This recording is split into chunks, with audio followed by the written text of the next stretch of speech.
जाना तो कि ट्रेन से आली और इतना धक्का मुक्की कहीं ना कुल की शरीर के आराम ना मिले तो सुत लेवे दे अरे बजरिया ना चल बका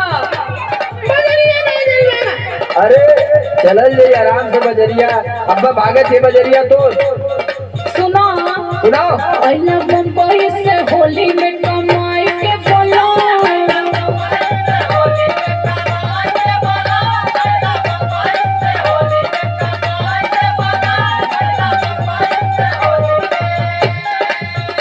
एगो कीन दाना साड़ी झमकवा चमचम एगो कीन दाना साड़ी झमकवा चमचम पहला मुंबई से होली में कमाई के बोलो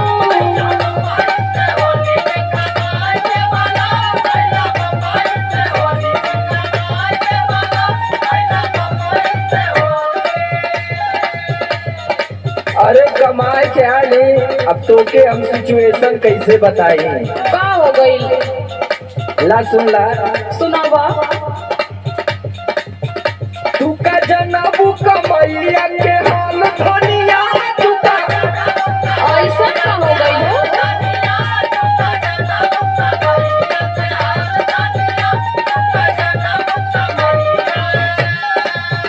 एगो लुंगी पापी तवली पूरा साल धनिया एगो लुंगी पापी तवली पूरा साल धनिया तू का जनबू कमैया के हाल धनिया तू का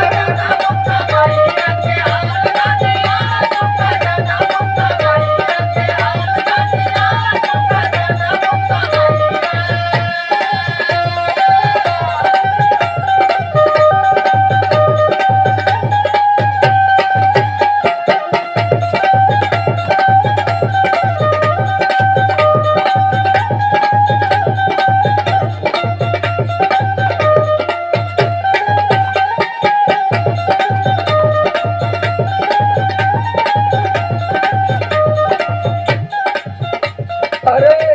तोके कैसे बताई का यह सगरो दिन एक थे लुंगी लेके हम अपन दिन बिताओ थी वो में कुल देखा थी कि लुंगी खींचे के चक्कर में पड़ गल हुआ इनाम के क्या समझाई जब तो उसे कुछ मांगा तो दुख का दुकान खोल के बैठिए जाला अरे हमारे पास दुख का कंपनी है पागल सुना सुनाला सुनिए बलौम जोनी हमें भुलवाई जाना तानी हम ऑटो रिक्शा के कहमाए हमके मत भूलवा तो कुल लुटा देगा कुल लुटा दे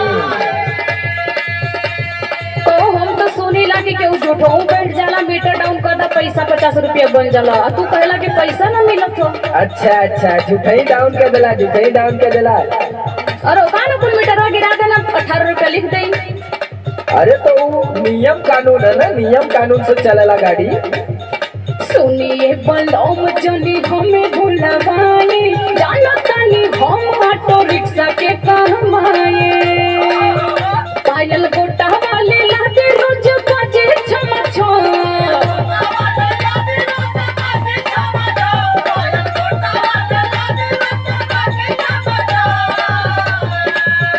पायल गोटा वाले लादे रोज बाजे छम छम भैया मुंबई से होली में कमाई के बोला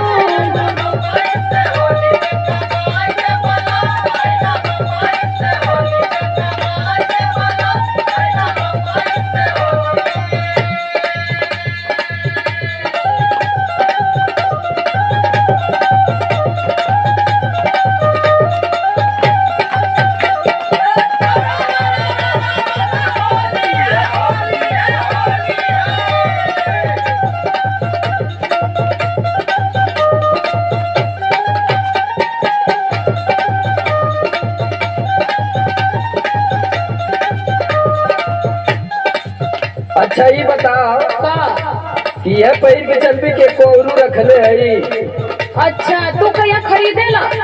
गई तरह 2 महीना भइल माई अरे बजरिया में मजा लिए रे कि बम्बई कमाना है ये लुका पैर के जबी जो बदल के आओ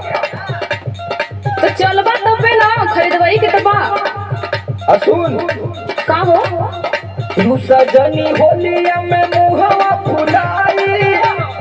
साया साड़ी नाई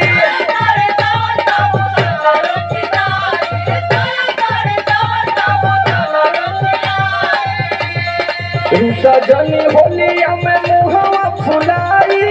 साया सारी जवन काबू सगरो की नाई समरा लोग भले हो जाई कंगाल धनिया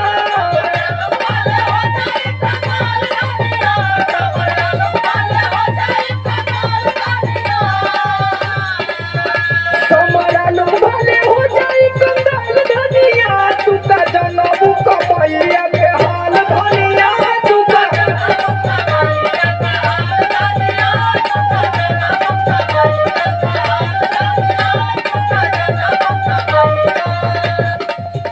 अइला बम्बई से होली में कमाई के बोलो